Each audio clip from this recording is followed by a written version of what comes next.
참예수님 반갑습니다. 배은하 신부님과 함께 최영업 신부님 따라가기 44회입니다. 최영업 신부님 따라가기 하다 보니까 교회는 누구 한 사람의 영웅이 끌고 가는 게 아니라 수많은 주님의 종들, 장주교님 얘기도 있었지만은 뽑힌 이들, 그리고 예수님 사랑에 빠진 분들이 곧 교회의 몸이 되어서 하느님 나라를 선포하는 것 같습니다. 페롤 주교님도 그렇고 베르네 주교님을 봐도 그런 생각 참 많이 합니다. 우리가 공부하는 너는 주추놓고 김대건 신부님과 나는 세우고 하신 최영업 신부님을 봐서도 하느님의 섭리가 얼마나 오묘한지 알 수 있습니다. 하느님께서 우리 배은하 타데오 신부님을 저에게 큰 스승이요 선물로 보내주신 것만 봐도 저는 그렇게 생각을 합니다. 진짜로. 우리 배은하 신부님 더우신데 지금 어떻게 지내시는지 일상을 조금만 소개해 주세요. 그 뭐 깨도 심으셨다고 그러는데 예, 신자들하고 우리 가지고 있는 땅이 한 1000평 있어서 그곳에다가 함께 깨를 심어서 좀 고소하게 살자고. 그래서 한 20여 명이 나가가지고 신자들과 한 1000평을 모종을 했어요. 그래서 하도 많은 사람이 같이 참여해서 하니까 오래 걸릴 줄 알았는데 금방 하죠. 아침 6시부터 시작해가지고 10시니까 끝나더라고요. 덥기 전에 끝내가지고 다 했는데 뜨거워져서 걱정했는데 그래도 다행히 좀 비가 내려서 소나기가 오고 이래갖고 참 그러니까 어느 한쪽은 즐거우면 어느 한쪽은 슬프다고. 우리는 감자를 캐야 되는데 지금 감자를 못 캐고 있어요. 좀 질어갖고 그래갖고 이 감자가 이번 주에 썩을 것 같아갖고 걱정이네요. 캐보지도 못하고 썩을 것 같아갖고 걱정입니다. 서부동 교우들은 신부님이 참 이렇게 영적인 아버지로서 그렇게 서부동서부터 배롱까지 이렇게 도보 순례도 그렇게 많이 하신다고. 몇 번 했죠. 좋아해요. 이제는. 그렇죠. 이렇게 걸어가면서. 착한 목자를 만나면은 육신은 피곤하고 힘들지 몰라도 영성은 제가 보기에는 아주 차고 흘러 넘쳐서 아마 하나님께 가봐야 알죠. 어쨌든 하여튼 코로나 상황이라 이렇게 신부님 미사 고해성사 충실히 하고 최영업 신부님 따라가기 위해서 열심히 공부하고 있어서 아마 요즘 굉장히 바쁘게 사실 것 같은데 어떻게 지금 제천은 사회적 거리두기 2단계 미사는 그래도 할 수 있나요? 미사 30% 할 수 있고 하니까 뭐 우리는 큰 문제는 없어요 현재까지는 사실. 근데 이제 다행이네요. 뭐 다른 건 못하죠. 뭐 소규모 모임 이제 5명 이상 집합 금지는 또 있으니까 미사는 할 수 있어도. 코로나 이거 결코 이게 만만한 게 아니에요. 이 그렇죠. 코로나가 한 18가지 변이가 온다고 그래요. 근데 지금 5개 이제 왔으니까 아직도 13개 남은 거예요. 그런데 이 변이가 가면 갈수록 더 강력해진다는 그렇죠. 거죠. 점점 그래서 우리 다볼 사이버 성당 우리 교우들도 정신 차리시고 손 열심히 씻으시고 마스크 꼭 쓰시기를 바라겠습니다. 오늘도 고군분투하시면서 사목하시는 최영업 신부님 삶을 이원국 안드레아 신부님 목소리로 듣겠습니다. 그러나 주님의 길을 가로막으려고 길을 쓰고 계속 소란을 피워대는 사탄의 난동도 있었습니다. 하루는 전라도 진밭들이라는 마을로 갔는데 그곳은 얼마 전부터 마을 사람 거의 전부가 교리를 배우며 세례 준비 중이었습니다. 그들은 세례 받을 준비를 다 마치고 선교사 신부님이 오기만 초조하게 고대하고 있었습니다. 제가 저녁 나절에 신자 몇 명에게 고해성사를 집전한 다음 유아 세례에 이어서 대세 받은 아기들에게 세례성사 보례를 집전하였습니다. 그러고 나서 잠깐 눈을 붙였다가 달기 올 때 일어나 미사를 드릴 예정을 하고서 영세의 준비를 마친 어른 15명에게 세례 성사를 집전하기 시작하였습니다. 그때 갑자기 100명이 넘는 포졸들이 마귀떼같이 몽둥이를 들고 쳐들어왔습니다. 그들은 제가 성사를 거행하고 있는 집을 둘러싸더니 미사 가방과 성작 등을 빼앗아 가기 위해 제가 있는 방까지 들어오려고 덤벼들었습니다. 그러나 거기 함께 있던 신자들이 비록 숫자는 그들보다 적었으나 그들의 침입을 완강히 대항하여 못 들어오게 막았습니다. 문을 빙 둘러싼 그들은 온갖 폭력을 휘둘러 문을 부수고 들어오려 하고 신자들은 죽을 힘을 다해 그들을 물리치느라고 일대 난투극이 벌어졌습니다. 그리하여 쌍방간에 부상자까지 발생하였습니다. 저는 몇몇 신자들과 함께 방 안에 있었는데 신자들의 도움으로 급히 미사짐을 챙겨 들고 뒤 창문으로 재빨리 빠져나와 캄캄한 밤을 이용하여 산속으로 도망칠 수 있었습니다. 저와 몇몇 신자들은 신발도 신지 못한 채 바위와 가시덤불 사이로 허둥지둥 이리저리 헤매었습니다. 서로 있는 힘을 다하여 싸우는 북새통에 양편에 부상자가 많이 났고 결국에는 외교인들이 도망을 치고 말았습니다. 그러나 그들은 격렬하게 싸우고 나서도 아무것도 강탈하지 못한 것을 분하게 여겨 그 마을을 관가에 고발하였습니다. 그래서 관장은 그 마을의 유력자 5명을 체포해서 감옥에 가두게 했습니다. 그중 한 사람은 이바오로라는 사람이었습니다. 7, 8년 전에 신자가 된 그는 다른 신자들보다 더 열심하고 덕망이 높아서 그 마을의 회장으로 선임된 사람이었습니다. 또 한 사람은 하 아우구스티노라는 사람인데 그 고을 원님인 관장 다음으로 제일 높은 관리였습니다. 그는 겨우 3년 전에 영세했는데 벌써 많은 외교인들을 천주교로 이끌어 들였습니다. 그래서 천주교의 주동자이고 천주교를 전파하는 자라 하여 체포되었습니다. 나머지 3사람은 1년 전쯤부터 교회에 나오기 시작한 예비 신자들이었습니다. 그들은 외교인들이 우리를 습격하러 왔을 때 저한테서 세례를 받으려던 사람들이었습니다.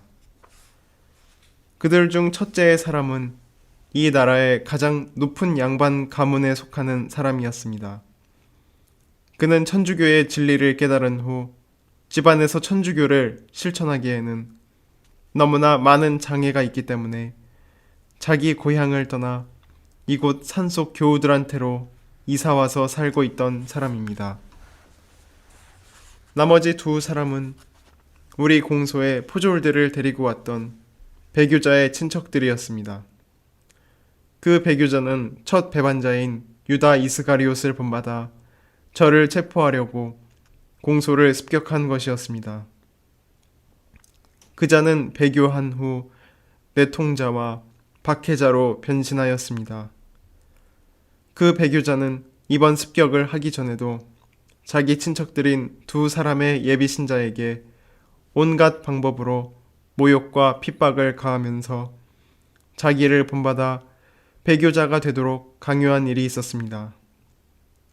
그러나 인내심이 강한 그 2 예비 신자는 끝끝내 요지부동으로 항구하였습니다. 관가에 잡혀간 우리 신자들은 용감하게 하느님께 대한 신앙을 증거하였습니다. 관원으로부터 하느님을 저주하라고 재촉을 받았을 때 그들은 이 세상의 임금님을 비방하여도 죄악이 되거늘 하물며 우주 만물을 영원히 지배하시는 하늘의 임금님이신 창조주께 욕을 한다는 것은 천상천하에 용납받지 못할 극악 대죄입니다. 우리는 죽어도 그런 큰 죄악을 범할 수 없습니다. 하고 대답하였습니다. 그들은 한 차례 문초를 받은 후 다시 감옥으로 끌려갔습니다. 감옥에 갇혀 있는 동안 각자가 자기 부담으로 먹을 것을 마련해야 했습니다. 그런데 그들 집안이 몹시 가난하므로 그들에게 옥바라지를 하기에는 매우 어려운 실정이었습니다. 저에게 여유가 있다면 그리스도를 위해 갇힌 저 사람들의 궁핍한 사정을 도와주고 싶지만 그러하지 못하니 한숨밖에 보낼 것이 없습니다. 사실은 부연 설명이 필요 없는 편지 내용입니다. 근데 여기 참 이 안에도 정말 성서적인 요소가 너무 많이 들어있는데 우리 천주교 신자들이 신부님을 보호하려고 지키려고 그 외교인들하고 싸우고 부상을 입고 그런 게 우리 천주교 한국 천주교의 전통이라는 생각이 들어요.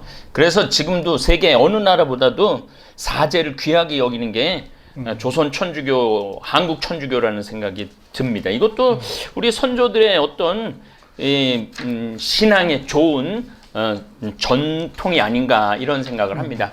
그래도 신부님 좀 설명을 좀 해주시죠, 이 상황을.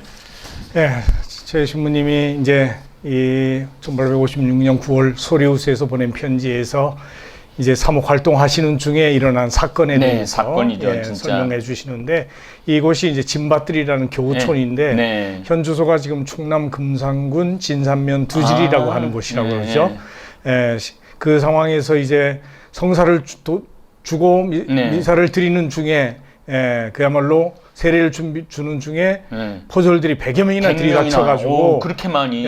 그러니까 몽둥이를 들고 덮쳤으니까. 그렇죠. 근데 신자들은 그만큼 되지도 않고 그럼에도 불구하고 필사적으로 맞서 싸워서 난투극이 벌어졌는데 그 와중에도 신부님은 미사 도구만 챙겨서 신발도 못 신고 맨발로 도망을 쳤다. 그러니까. 그래서 가시덤불 틈바구니로 헤매면서 고생을 하게 됐다. 그렇지만 붙들리지는 않았다. 이런 이야기를 하시면서 그곳에서 신자들이 사제를 지키기 위해서 신부님 말씀처럼 숫자는 적었지만 있는 힘을 다해 싸웠고 결국은 포졸들이 도망치게 된 그런 사연을 들려주고 있죠. 한데 그들이 화가 나서 관가에 고발함으로 인해서 몇 명의 신자들이 붙잡혀가 옥에 갇히게 되겠는데 자비로 식사를 해결해야 되겠는데 도울 수 없어서 안타까워했다는. 그러니까 아니 조선 시대는 감옥에 갇히면은 아니 자기가 밥을 사 먹어야 되니 그러니까 그렇게 해야 됐으니까 얼마나 안타까운 일인지 모르죠. 지금 그 한 죄수당 한 달 식비가 얼마가 나가느냐면요 150만 원 정도가 나가요. 그래요? 와. 그래갖고 그거 돈이 어마어마하게 들어간대요. 그럼 뭐 최저 생계비 수준 이상으로 주는 거죠. 먹여주지, 재워주지. 특히 먹여주는 옷값부터 시작해서 뭐 세탁, 목욕 뭐 이런 거 다 해주죠. 그 다음에 프로그램 또 해주죠. 프로그램 또 교육하지. 그렇죠. 그걸 생각하면 여기는 어떤 사람들은 차라리 감옥 들어가는 게 낫다고. 맞아요. 그렇게 해주니까. 그렇게 얘기하더라고요, 사실. 어쨌든 당시 교우들이 사제를 지키기 위해서 얼마나 용감하게 위험을 감수했는지 우리가 이제 편지에서 실감나게 느낄 수 있었던 것 같은데 이 상황이 마치 예수님이 겟세마니 동산에서 계실 때 대사제들이 보낸 군인들이 횃불을 들고 예수님을 붙잡으러 왔을 때 사도 베드로가 칼을 뽑아서 막으려고 했던 상황이 연상되죠. 그래도 우리 신자들은 최신부님을 지켜냈으니까 인간적으로 보면 베드로 사도보다 낫구나 그런 마음이 듭니다. 근데 요즘 세상이라면 어떨까 그런 일이 생기면 안 되겠지만 한번 상상해보는 것도 재미있을 것 같습니다. 서부동 성당 신자들은 목숨 걸고 신문 지킬 것 같은데요. 글쎄요. 근데 이 편지를 읽어보면 드디어 배교자 얘기가 나오는데 배교자가 최영업 신부님 활동을 관아에 고발했는데 세상 어디를 가나 이 배교자들은 늘 있는 것 같아요. 그렇죠. 그 신부님 조선시대의 그 대표적인 배교자들 이야기를 좀 해주시면 좋을 것 같아요. 뭐 차라리 또 배교만 하면 괜찮겠는데 배교자가 된 다음에 또 이게 밀고자가 돼서 밀고자 그렇지. 그래가지고 오히려 박해를 하는 그런 사람을 돌변하니까 이게 정말 더 큰 문제인 것 같은데 뭐 유다스도 배교만 한 게 아니라 예수님 예수님을 밀고 해서 붙잡으러 앞잡이가 됐었던 네. 것처럼 이 배교자들이 그런 역할을 많이 하는데, 지난번에 보았던 그 베르네 주교님 체포하러 왔을 때도 그 하인이었던 네, 경우가 맞아요. 배교자가 네. 돼서 이선이라고 네. 주교님 있는 데를 알아서 찾아오게 네. 만들어서 잡혀가게 된 그 사건을 보았는데, 이번 뭐 여기 최 신부님이 미사 드리는 장소에도 역시 배교자가 있었기 때문에 네. 밀고자가 이제 알려가지고 네. 이런 사건이 벌어졌다는 것이죠. 그렇죠. 결국. 그렇죠. 그래서 배교보다 더 무서운 것은 배교한 사람들이 밀고자나 박해자가 되어서 네. 온갖 방법으로 신자들에게 모욕과 핍박을 가하면서 자기를 본받아 배교자가 되라고 강요한다니까 참 사람 믿기 어렵고 네. 무섭다는 생각이 그렇죠. 들기도 하죠. 그리고 네. 이제 네. 그 밀고를 하고 또 박해를 하는 것은 제 생각에는 자기 행동의 정당화. 그렇죠. 내가 잘하는 거다. 그런 거로 자기 변명과 정당화. 그렇죠. 그런 그러니까 더 거라고 볼 수가 독해지고 있죠. 예. 간악해지는 것 같아요. 그래서 박해 시기에 교회가 사제와 만날 수 있는 사람을 선정할 때 아주 신중을 기할 수밖에 없었던 것도 바로 이런 이유 때문에 그런 것이 아닌가. 하지만 아무리 걸러도 박해 당시의 교회는 그야말로 풍랑에 흔들리는 배와 같이 위험했다 하고 표현할 수가 있겠죠. 네. 씨 뿌리는 사람의 비유에도 나오고 또 분명히 밭에 밀씨를 뿌렸음에도 심지 않은 가라지가 나와서 그렇죠. 자라듯이 그렇죠. 배교자의 문제는 어쩔 수 없이 역사 한가운데서 교회가 감당해야 될 문제라고 봅니다. 그렇죠. 그러니까 인간 세상이죠. 그렇죠. 예. 빛이 있으면 그림자가 생겨나기 마련이라는 네. 자연의 원리라고 볼 수도 있겠죠. 네. 나약하고 이기적인 인간이 항구하게 믿음을 지킬 수 있다면 그것은 오로지 주님의 은총 덕분이라고 해야 할 것 같습니다. 네. 그런데 배교했다가 참회하고 교회로 돌아와 신앙을 되찾고 순교한 분들도 있으니 네. 하나님의 은총은 인간이 배신해도 결코 멈추지 않고 아. 계속 내려오는 놀라운 자비라, 이렇게 표현할 예. 수가 있을 것 같습니다. 맞습니다. 예. 네, 그동안 순교자만 현양하느라고 그 뒤에 가려진 배교자들에 대해서는 일반적으로 별로 언급하지 않았죠. 네. 100여 년 동안 계속 이어진 잔혹한 박해로 체포되어 끌려간 사람들 중에 절반이 순교했다면 절반가량은 배교했다고 볼 수 있는데 그 배교자들에 대해서도 공감할 필요가 있다고 봅니다. 네. 그런데 마침 배교자에 대해서 2019년 한국 순교복자 성직수도회의 순교 심포지움 연구 과제로 수행된 연구 결과가 있어서 네. 그것을 토대로 좀 더 네. 이야기를 해보고자 합니다. 한국 천주교회는 1784년에 설립된 이래 네. 박해와 교회의 재건을 반복하는 가운데 유지 발전되어 왔다고 봅니다. 네. 이 시기 교회를 재건하며 발전시킨 신자들 중에는 순교자도 있고 배교자도 네. 있으며 배교했다가 회심한 신자들도 있습니다. 네. 비록 박해로 인해서 순교와 배교를 선택할 수밖에 없었지만 네. 배교자들도 박해 전까지는 네. 한국 교회의 유지와 발전을 위해 노력한 인물이었다. 그렇게 표현할 수가 있습니다. 그러나 한국 천주교회에서 연구에서 배교자는 크게 관심을 받지 못했다고 네. 보는 것이죠. 그러다가 이제 1990년대 들어서 이런 연구가 체계적으로 이루어져서 조금 우리가 알 수 있게 되는데, 뭐 대표적인 연구 논문은 뭐 조광 교수가 1991년에 발표한 것, 그다음에 1999년에 김수태 교수의 논문, 그리고 2005년에 김영장이 회심자 문제를 다루는 논문이 발표됐고, 2016년에는 병인 박해기의 배교자와 회심자를 주제로 한 석사 논문도 제출되었다고 합니다. 그리고 그렇지. 물론 이런 연구들에 앞서서 배교자를 통계적으로 분석한 연구들이 있는데, 네. 김한규는 1979년에 사학증인에 나타난 신유박해 당시의 배교자들을 분석한 바 있고, 어허. 최영규와 고홍식은 1988년에 기해박해 시기와 병인박해 시기의 배교자를 분석했다고 합니다. 많이 했구나. 네, 연구가 많았네요. 특히 고홍식은 포도청 등록을 토대로 다양한 측면에서 배교자를 분석하였다고 하는데, 포도청 등록에는 등록에 수록된 배교자에 대해서는 1941년에 일본인 이시 도시오라는 사람이 연구를 진행한 바 있다고도 합니다. 이상의 연구를 통해서 박해 시기 배교자와 관련된 사항들을 대체로 이제 밝혔다고 볼 수가 있는데, 그걸 통해서 총괄적으로 보면 박해 시기의 배교율이 분석 자료가 지니는 한계성 때문에 온전히 믿기는 어렵지만, 다만 관변 기록의 배교율이 50%를 상회한다는 사실에서 당시 체포자의 50% 이상이 배교하지 않았나 생각을 합니다. 저기 나도 그렇게 두들겨 맞으면 생각이 정말 뼈가 튀어나오고 이거 그러면 뭐 말이 순교지 정말 어렵다고 생각이 들어요. 정말 고문당한 걸 보면. 그렇죠. 그래서 그 배교 이유를 한번 좀 살펴볼 필요가 있는데 제일 첫 번째 큰 박해라고 볼 수 있는 신유 박해, 1801년 신유 박해의 배교 이유를 보면은 가장 많은 배교자들의 배교 동기가 혹형이죠. 악형과 죽음에 대한 두려움이었다고 합니다.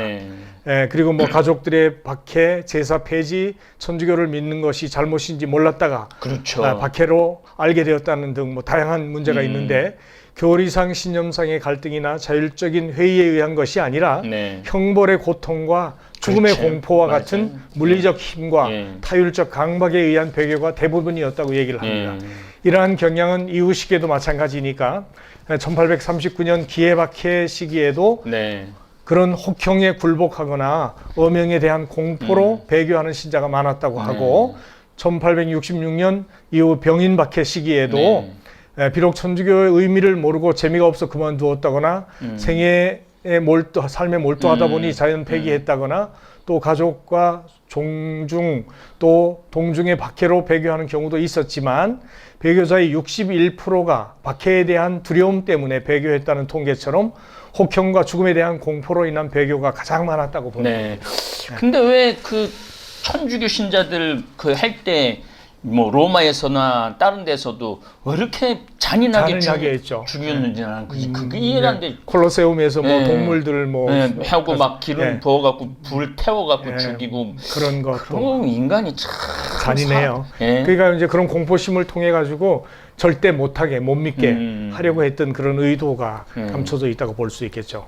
그래서 반면 순교자들의 가장 중요한 순교 이유는 뭐냐 그럼 아마 종교적 타당성의 인정이라고 볼 수 있는데 그것은 아마 내세 지향적이라고 봅니다. 배교자들이 혹형과 죽음에 대한 공포 때문에 배교했다는 사실은 결국 내세에 대한 확신이 부족했다는 말로 정리해 볼 수 있다는 것이죠. 하느님의 존재, 천주의 능력, 사후심판, 영혼불멸, 천당과 지옥의 존재, 천당의 영복과 지옥의 혹독함과 영속성에 대한 확신보다 혹형과 죽음에 대한 공포가 앞섰기 때문에 형벌과 죽음에 대해 직면했을 때 두려운 마음이 생길 수밖에 없었고 그 결과 배교를 선택하게 되었다고 생각합니다. 맞습니다.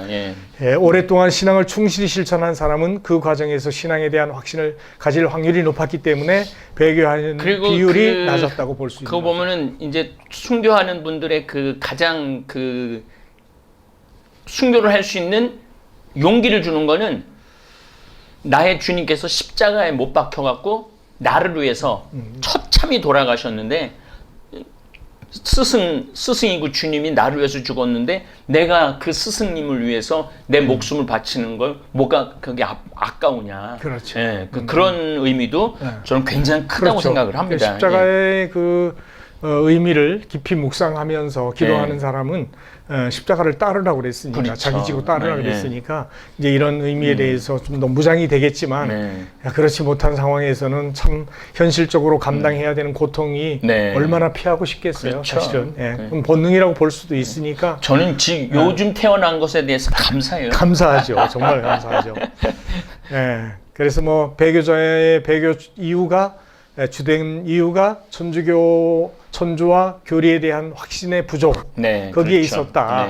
이제 이렇게 얘기를 하는데 그런 와중에도 배교 중에도 배교를 그대로 유지하는 사람도 있는 반면 회심해서 순교한 순교자들도 있습니다. 이성래 마리아가 대표적이죠. 뭐 많습니다. 사실은 뭐 초창기에도 그런 분들이 이존찬 같은 경우도 뭐 배교했다가 돌아온 분들이라고 볼 수 있고 상당히 많은데 회심자가 다시 교회로 돌아오고 심지어 순교하게 된 이유가 뭘까? 그것에 대한 연구도 좀 이루어졌던 것 같은데 배교 기존 연구에 따르면 배교자들은 하느님이 창조주이자 대주제이며 대군부임을 깨닫거나 가족과 동료 신자들의 권면 등을 이유로 회심했다고 합니다. 그리고 하느님께 돌아온 배교자들은 자신의 잘못을 순교로서 갚으려고 노력하였다고 하죠. 그렇지. 따라서 하느님 존재에 대한 자각과 신자들의 권면이 회심자들이 회심한 이유라고 볼 수 있다고 얘기를 합니다. 예, 배교자들의 회심 이유를 설명하고자 할 때 참조할 수 있는 것이 정하상의 상제상서에 나오는 순교 논리라고 볼 수 있습니다. 이 글은 많이 알려져 있듯이 기해받기 때 순교한 정하상이 천주교가 어떤 종교라는 것을 대신에게 알려서 오해로 인해 빚어진 박해를 중단시키고자 했던 일종의 호교서라고 볼 수 있죠. 그런데 정하상은 이 글에서 천주교 신자들이 왜 순교하는지를 논리적으로 잘 설명해주고 있는데 뭐 그 세세한 부분까지 얘기할 시간이 없으니까 그만큼 하고, 정하상이 밝힌 이러한 순교 논리는 결국 천주의 존재와 능력에 대한 확신, 천당 지옥의 실제와 그곳에서 받는 영복과 영벌에 대한 확신 결과이며 이 때문에 신자들은 배교가 아니라 순교를 선택했다는 것이죠. 그래서 순교자들은 창조주의자 주제자로서 천주의 존재와 천당의 영복과 지옥의 영벌 등에 대해 깊이 인식하고 있었음을 우리가 알 수가 있습니다. 그리고 이러한 인식이 확고한 믿음으로 이어지면서 잠세히 것에 구애되지 않고 기꺼이 목숨을 바쳐 순교했던 것이라고 보는 것입니다. 요 정하상 성인의 상제상서는 제가 유튜브에다가 올려놨어요. 아, 그래요? 제가 처음부터 끝까지 다 읽어갖고 올려놨으니까 정하상 황창현 신부 치고 정하상 상제상서 하면은 그 처음부터 끝까지 한자도 안 빼놓고 제가 다 읽었거든요. 참조하시면 좋을 것 같습니다. 그래서 뭐 배교 사례보다 회심한 사례 한 가지라도 좀 얘기해 주고 싶은데, 1801년에 배교하고 전라도 광주로 유배간 홍재영의 사례가 주목이 되는데, 홍재영은 1801년 순교자 홍랑민의 셋째 아들로 1801년 유배된 후에 몇 년을 냉담 상태로 지내다가 다시 종교의 의무를 실천하기 시작했다고 합니다. 그는 기도와 묵상에 열심이었고 수면과 식사에 극히 적은 시간만을 할애했다고 했다고 합니다. 그리고 항상 십자고상 앞에 무릎을 꿇고 겸손한 자세로 기도를 바쳤는데, 이러한 습관 때문에 그의 무릎에는 큰 종양이 생기기도 했다고 합니다.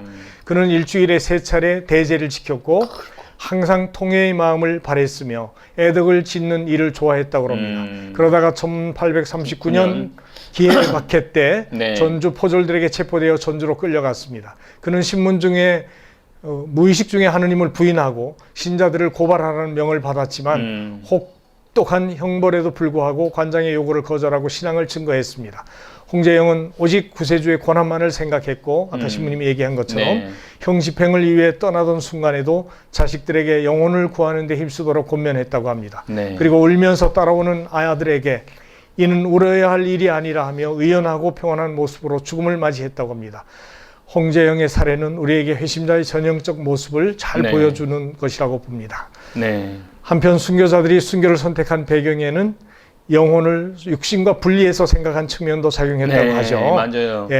즉 당시의 신자들은 마귀, 육신, 세속을 세 가지 원수, 삼구라 그랬죠.